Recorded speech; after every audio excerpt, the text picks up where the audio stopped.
একটা সিঙ্গার ফুৎকারের সাথে সাথে ইদা জুলজিলাতিল আরদু জিলজালাহা, এই পাহাড়গুলোকে ফুৎকারের সাথে সাথে তুলার মতো, যেরকম বাতাসের মধ্যে তুলা ছেড়ে দিলে উঠতে থাকে, এরকম ভাবে পাহাড়গুলো আসমানের মধ্যে উঠতে থাকবে। বলেন আল্লাহু আকবার। আমাদের প্রত্যেকটা মুসলিম যুবককে কবুল করে নিন, এবং বিশেষ করে ভারত, ফিলিস্তিন, সিরিয়া, আফগানিস্তান সহ মায়ানমার, বার্মা সহ পৃথিবীর যেই জায়গায় মুসলমানরা আজকে নির্যাতিত, নিষ্পীড়িত হচ্ছে, তাদের সকলকে যেন আল্লাহ সুবহানাহু ওয়া তাআলা হেফাজত করেন। সকলে বলে আমিন।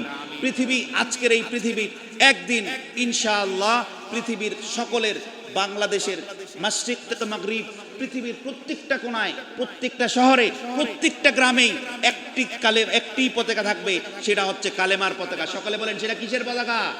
সবাই বলেন কিসের পতাকা? এই যে ভাগ ভাগ দেশ, এই দেশ আর থাকবে না ইনশাআল্লাহ। কোনো একদিন এই পৃথিবীর আকাশে কালেমার পতাকা উঠবে। বলেন ইনশাআল্লাহ। আল্লাহ সুবহানাহু ওয়া তাআলা, কেউই থাকবো না, ছোট বড় কেউই থাকবো না। 100 বছর পর মনে হয় না এখানের কেউই আমরা জীবিত থাকবো।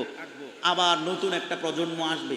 ঠিক এরকম ভাবে ধারাবাহিকভাবে কিয়ামত পর্যন্ত যত মানুষ আসবে, সকলকে একত্রে আবার হাসরের ময়দানে পুনরুত্থান করবেন কে? সবাই জোরে বলেন আল্লাহ। সবাই বলেন কি? হাসরের ময়দানে যদি কোনো মানুষ, তার মধ্যে, তার আমল নামার মধ্যে যদি সরিষা দানা পরিমাণ ঈমান থাকে, কতটুকু পরিমাণ? সরিষা দানা পরিমাণ ঈমান থাকে, তাহলে রাসূল আকরাম সাল্লাল্লাহু আলাইহি ওয়াসাল্লাম বলতেছেন, সে যদি জীবনভর নাফরমানি করে, জীবনভর আল্লাহর সাথে নাফরমানি করল, জীবনভর গুনাহ করে গেল, কিন্তু শুধুমাত্র সরিষা পরিমাণ তার ঈমান থাকার কারণে জীবনের যখন তার সমস্ত গুনাহের, সমস্ত পাপাচারের শাস্তি আল্লাহ সুবহানাহু ওয়া তাআলা দিয়ে দিবেন, তার শেষে, পরিশেষে আমি তার জন্য, তাকে নিয়ে আমি জান্নাতে প্রবেশ করব। বলেন সুবহান। আউযু বিল্লাহি মিনাশ শাইতানির রাজীম। বিসমিল্লাহির রাহমানির রাহিম। আম্মা ইয়াতাসাআলুন আনিন নাবাইল আযীম الذي هم فيه مختلفون كلا سيعلمون ثم كلا سيعلمون. صدق الله العظيم وصدق رسوله النبي الكريم، ونحن على ذلك من الشاهدين والشاكرين، والحمد لله رب العالمين. ما كان محمد أبا أحد من رجالكم ولكن رسول الله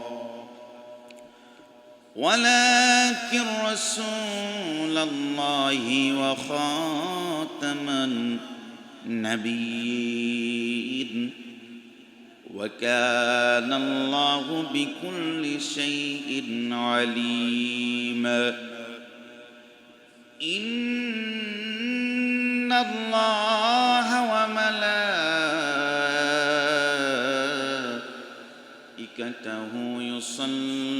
يصلون على النبي يا أيها الذين آمنوا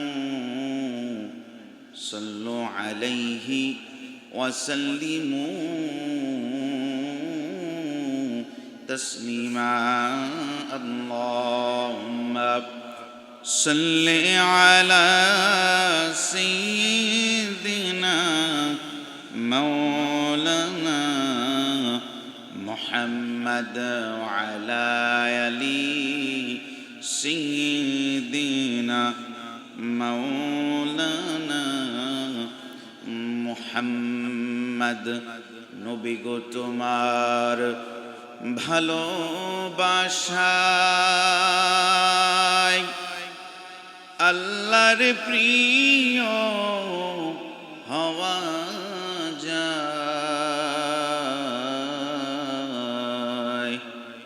নবী গো তোমার ভালোবাসায় জন্নত নসিব হয়ে যায়। আল্লাহুম্মা সাল্লি আলা সাইয়্যিদিনা মাওলানা মুহাম্মদ ওয়া আলা আলি সাইয়্যিদিনা মাওলানা মুহাম্মদ। বালাগাল উলা বিকামালিহি কশফাত দুজা বিজামালিহি হাসুনাত জামিউ খসালিহি সাল্লু আলাইহি ওয়া আলিহি।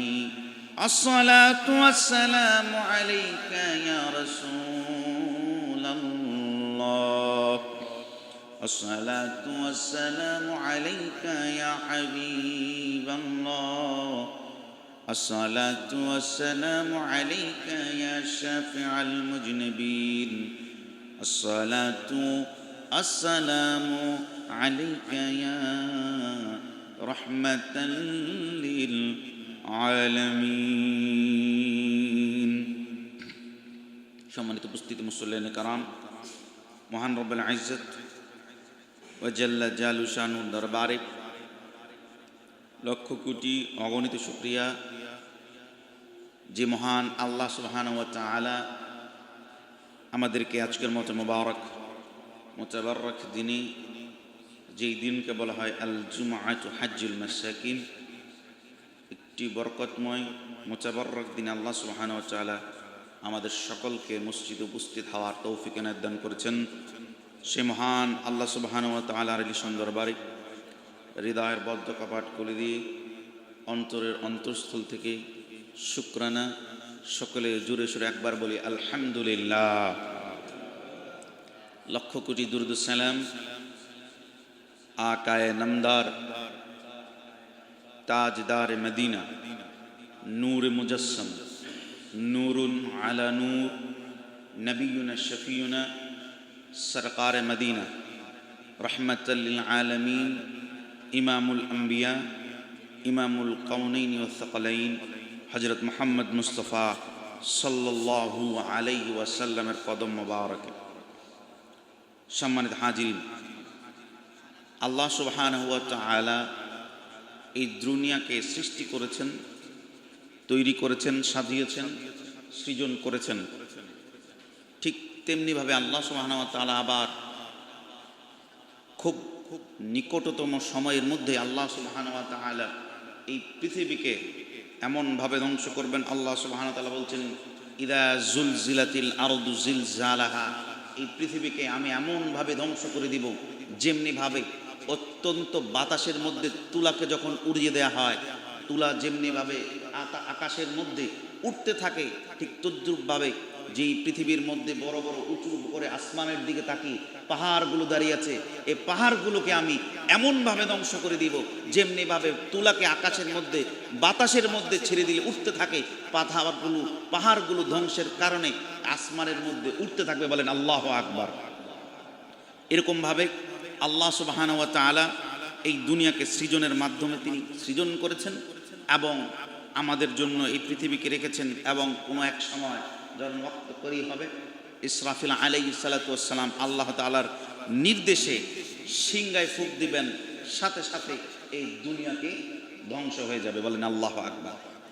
তবে এই দুনিয়া ধ্বংস হবে তার মানে হচ্ছে আমাদের এই দুনিয়ার জিন্দেগি শেষ নয়, আখিরাতেও আমাদের জীবনের অবসময় কি আছে, রয়েছে। পবিত্র কোরআনুল কারীমে যদি আল্লাহ সুবহানাহু ওয়া তাআলা আখিরাত সম্পর্কে যা বলেছেন এগুলো যদি একত্র করা হয়, আমার মনে হয় পবিত্র কোরআনুল কারীমের প্রায় 10 পারাই হবে শুধুমাত্র আখিরাতের কথা বলেছেন। বলেন সুবহানাল্লাহ।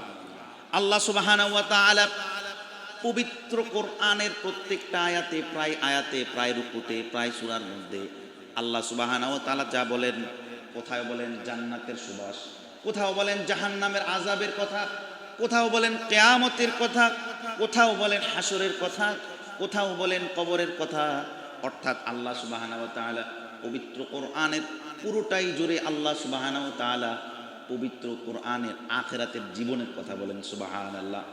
মানে আল্লাহ সুবহানাহু ওয়া তাআলা এই দুনিয়াতে আমাদের যাই হচ্ছে, যাই করছি, নামাজ, রোজা, হজ, যাকাত যাই আদায় করি না কেন, সকল কিছু সবথেকে যে বিষয়টা প্রয়োজন, এই যে আমরা নামাজ পড়ছি, রোজা রাখতেছি, রাসূলের প্রতি মহাব্বত ভালোবাসা আমাদের অন্তরে রাখছি, সকল কিছুর হাদিয়া তোহফা, সকল কিছুর পুরস্কার আল্লাহ সুবহানাহু ওয়া তাআলা আখিরাতে দান করবেন। বলেন সুবহানাল্লাহ।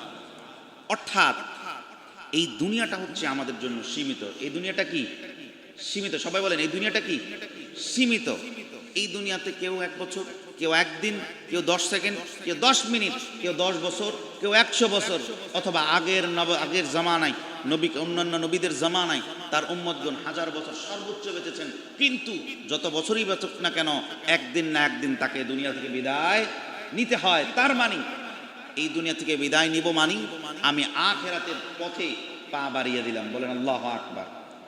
এই জন্য আমার আখিরাতকে, আমি যেহেতু আখিরাতে যাব এটা নিশ্চিত। এটা কি নিশ্চিত কিনা? আখিরাতে যাব এটা নিশ্চিত কিনা? অবশ্যই নিশ্চিত। সেই জন্য আমার আখিরাতকে সুন্দর করার জন্য, আখিরাতকে পরিপূর্ণ করার জন্য পবিত্র কোরআন ছাড়া, পবিত্র কোরআনের দিক নির্দেশনা ছাড়া, রাসূল আকরাম সাল্লাল্লাহু আলাইহি ওয়াসাল্লামের সুন্নাহ ছাড়া, রাসূল সাল্লাল্লাহু আলাইহি ওয়াসাল্লামের হাদিস মোবারক ছাড়া আমাদের আখিরাতকে সুন্দর করা, আখিরাতের জীবনকে পরিপূর্ণভাবে জীবন যাপন করা কারোর জন্য কিনা সম্ভব নয়। সেই জন্য আমাদের জীবনে, আমাদের চলতি পথে, কাজের ক্ষেত্রে, ব্যবসার ক্ষেত্রে, নামাজের জন্য, যে কোনো কাজ বলেন না কেন, প্রত্যেক ক্ষেত্রেই পবিত্র কোরআনের প্রয়োজন আছে কিনা নাই? প্রয়োজন আছে না নাই? আছে। সেই জন্য আমাদের দরকার প্রত্যেক ক্ষেত্রে, প্রত্যেক কাজে আমাদেরকে পবিত্র কোরআনের যে দর্শ, পবিত্র কোরআনের যে দিক নির্দেশনা, সেই মোতাবেক আমাদের জীবনকে পরিচালনা করা প্রয়োজন। কারণ কোরআন, রাসূল আকরাম সাল্লাল্লাহু আলাইহি ওয়াসাল্লাম বলছেন, ইন্নাল্লাযীনা লাইসা ফি জাওফি শাইউম মিনাল কোরআন কাল বাইতিল খরিব। বলেন আল্লাহু আকবার। জোরে বলেন আল্লাহু আকবার। রাসূল আকরাম সাল্লাল্লাহু আলাইহি ওয়াসাল্লাম বলতেছেন, ইন্নাল্লাযীনা লাইসা ফি জাওফিহি শাইউন, আল্লাহ রাসূল সাল্লাল্লাহু আলাইহি ওয়াসাল্লাম বলছেন, মিনাল কোরআনি কাল বাইতিল খরিব।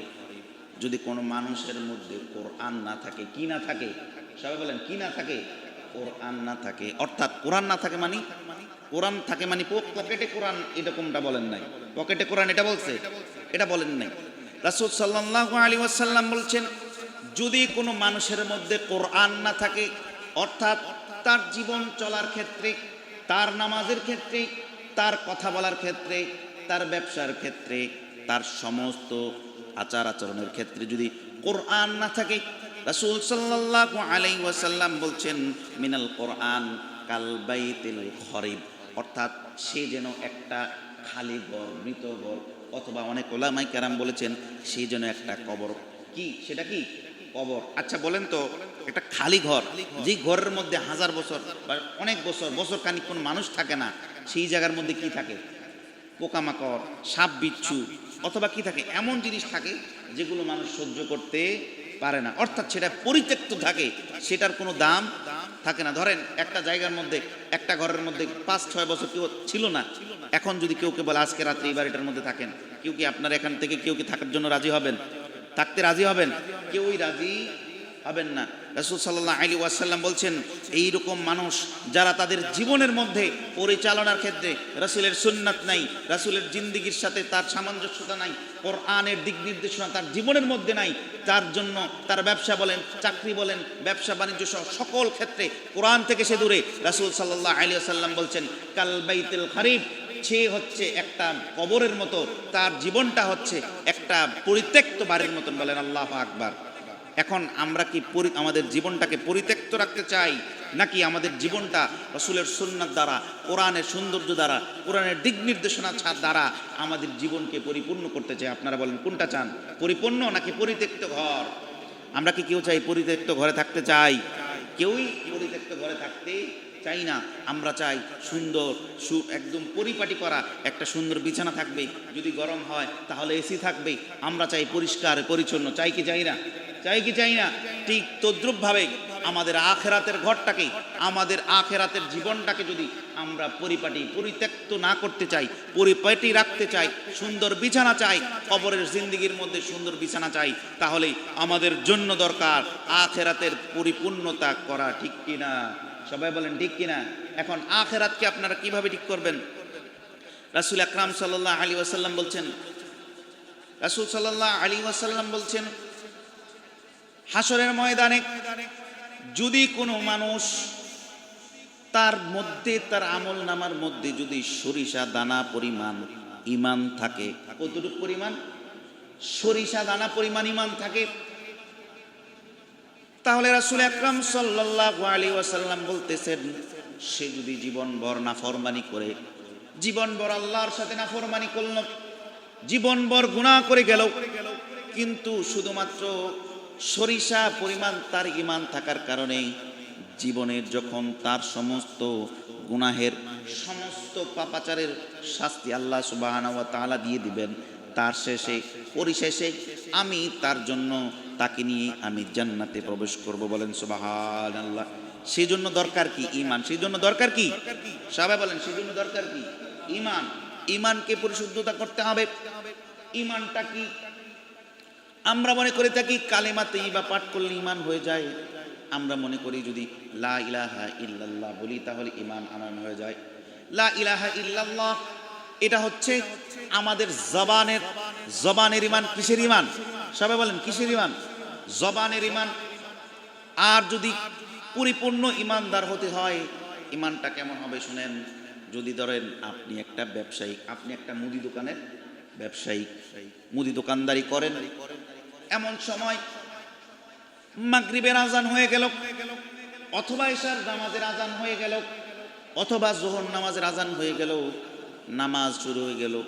এমন নামাজের আগে ইমাম সাহেব, মুয়াজ্জিন সাহেব দাঁড়িয়ে বললেন কদ কামাতিস সালাহ। কি বললেন?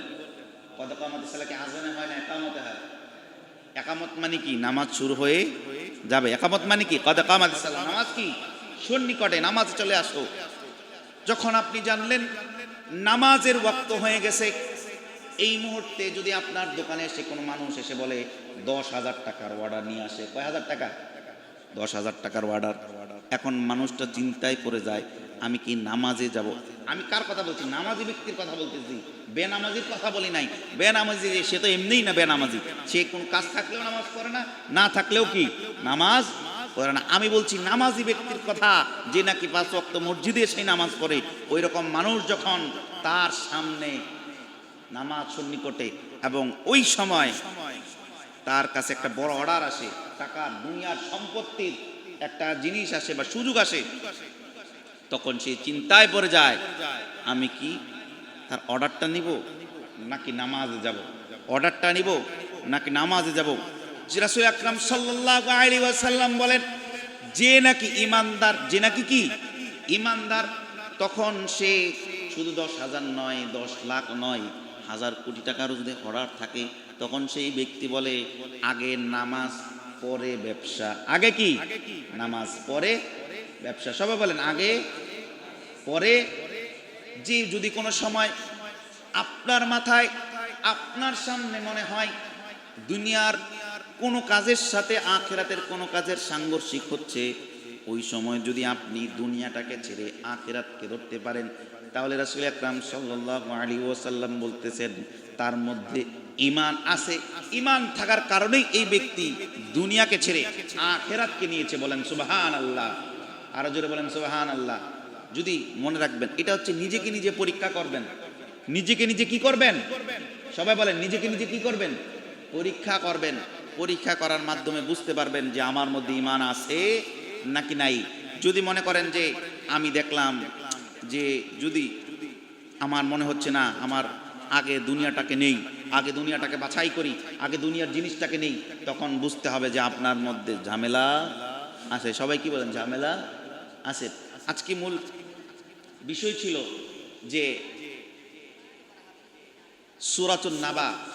রাসূল আকরাম সাল্লাল্লাহু আলাইহি ওয়াসাল্লাম বলেছেন, যদি কোনো ব্যক্তি আখিরাত সম্পর্কে জানতে চায়, কি সম্পর্কে? সবাই বলেন, কি সম্পর্কে? আখিরাত, অর্থাৎ দুনিয়ার জীবন শেষ। মনে করলেন দুনিয়ার জীবন কি শেষ, কিয়ামত সন্নিকটে, কিয়ামত শুরু হয়ে যাবে, এইরকম যদি কেউ এই বিষয়ে জানতে চায়, তার পরবর্তী জীবন সম্পর্কে যদি কেউ জানতে চায়, রাসূল সাল্লাল্লাহু আলাইহি ওয়াসাল্লাম বলছেন সূরা নাবা সম্পর্কে পড়েন। কোন সূরা? সূরা নাবা, সূরা জিলজাল। তার মধ্যে আমরা সূরা নাম্বারটা কেমনে বেশি করে চিনি, কারণ আমরা 30 পারাকে কি বলি? আমপারা বলি। কি বলি? সবাই বলেন, 30 পারাকে কি বলি? আমপারা। আর সূরাতুন নাবা হচ্ছে 30 পারার প্রথম সূরা। 30 পারার কি প্রথম সূরা। এই সূরার মধ্যে আল্লাহ সুবহানাহু ওয়া তাআলা কিয়ামতের আগে বা কিয়ামত সম্পর্কে কাফেরদের যে চিন্তা চেতনা ছিল, কাফেররা কিয়ামত সম্পর্কে যেই বিষয়গুলো নিয়ে তারা প্রশ্নবিদ্ধ করত, এই বিষয়ে সূরাতুন নাবার মধ্যে আল্লাহ সুবহানাহু ওয়া তাআলা বলছেন। সূরাতের আজকে এই বিষয়ে আলোচনা করার মূল উদ্দেশ্য ছিল, কিন্তু সময়ের সংকীর্ণতার কারণেই বলা যায় নাই। তবে সূরাতুন নাবায়ের প্রথম 4 আয়াতের অর্থ আপনাদের সাথে আমি শোনানোর চেষ্টা করব। ওমা তৌফিকি ইল্লা বিল্লাহ। আল্লাহ সুবহানাহু ওয়া তাআলা সূরাতুন নাবার প্রথম আয়াতে বলছেন, আম্মা ইয়াতাসাআলুন, লোকেরা পরস্পর কি বিষয়ে জিজ্ঞাসাবাদ করতেছে। কাফেরেরা রাসূল আকরাম সাল্লাল্লাহু আলাইহি ওয়াসাল্লাম যখন কিয়ামত সম্পর্কে আলোচনা করলেন, কি সম্পর্কে? কিয়ামত অর্থাৎ আখিরাতের জীবনের একটি ভাব। রাসূল সাল্লাল্লাহু আলাইহি ওয়াসাল্লাম যখন কিয়ামত সম্পর্কে আলোচনা করেন, যারা মুনাফিক, যাদের অন্তরের মধ্যে ঈমান নাই, যাদের অন্তরের মধ্যে ঈমান নাই, যাদের মধ্যে অন্তরের মধ্যে বক্রতা রয়েছে, কি রয়েছে? বক্রতা। তারা রাসূল আকরাম সাল্লাল্লাহু আলাইহি ওয়াসাল্লামকে ঠাট্টা করে বলতেছে, আচ্ছা আপনি যে কিয়ামতের কথা বলতেছেন, কিসের কথা? কিয়ামতের কথা। তাহলে সেটা কবে আসবে? এটা কি কবে আসবে? কারণ কিয়ামত মানে হচ্ছে মানুষকে পুনরায় জীবিত করার দিবস। মানুষকে কি ধ্বংসের পর কিয়ামতের সময় হাশরের ময়দানে মানুষকে কি করা হবে? পুনরায় উজ্জীবিত করা হবে। এই যে আমি, আপনি, আমরা যারা এই দুনিয়া থেকে বিদায় নিব, কবর হচ্ছে আমাদের প্রথম আখিরাতের প্রথম ধাপ। প্রথম কি ধাপ হচ্ছে কি? কবর। তারপর আল্লাহ সুবহানাহু ওয়া তাআলা আবার কিয়ামতের মাধ্যমে সমস্ত পৃথিবীকে তিনি উল্টায় দিবেন, ধ্বংস করে দিবেন। তারপরে আবার হাশরের ময়দানে আমাদের সকলকে হযরত আদম আলাইহিস সালাতু ওয়াস সালাম থেকে কিয়ামত পর্যন্ত যত মানুষ এই দুনিয়াতে 1 সেকেন্ডের জন্য দুনিয়াতে এসেছে, প্রত্যেকটা মানুষকে আল্লাহ সুবহানাহু ওয়া তাআলা হাশরের ময়দানে আবার উজ্জীবিত করবেন। বলেন আল্লাহু আকবার, জোরে বলেন আল্লাহু আকবার। অর্থাৎ এই পৃথিবীতে আদম আলাইহিস সালাতু ওয়াস সালাম এসেছেন 1000 বছর আগে, ঈসা আলাইহিস সালাতু ওয়াস সালাম এসেছেন 1000 বছর আগে, রাসূল আকরাম সাল্লাল্লাহু আলাইহি ওয়াসাল্লাম তিনি এসেছেন 1400 বছর আগে। কত বছর আগে? 1400 বছর আগে। ঠিক তদ্রূপভাবে আমরা এখন এই আজকে আছি, অথবা আগামী 100 বছর পরে অথবা 3000 সালের দিকে আমরা 2100 সালে আমরা কেউই থাকবো না, এখানের কেউই থাকবো না, ছোট বড় কেউই থাকবো না। 100 বছর পর মনে হয় না এখানের কেউই আমরা জীবিত থাকবো। আবার নতুন একটা প্রজন্ম আসবে। ঠিক এরকমভাবে ধারাবাহিকভাবে কিয়ামত পর্যন্ত যত মানুষ আসবে, সকলকে একত্রে আবার হাশরের ময়দানে পুনরুত্থান করবেন কে? সবাই জোরে বলেন আল্লাহ। সবাই বলেন কে? সবাই জোরে বলেন কে? আল্লাহ সুবহানাহু ওয়া তাআলা সকলকে পুনরুত্থান করবেন। আর এই দিবসের প্রতি ঈমান আনা আমাদের জন্য কি? সবাই বলেন ফরজ। কি ফরজ? ঈমানের যে 7টা আমানতু বিল্লাহ ওয়া মালাইকাতি ওয়া কুতুবি ওয়া রুসুলি ওয়াল ইয়াউমিল আখির ওয়াল কদরি খাইরি ওয়া শাররিহি মিনাল্লাহি তাআলা ওয়াল বা'থি বা'দাল মাউত। বলেন আল্লাহু আকবার, জোরে বলেন আল্লাহু আকবার।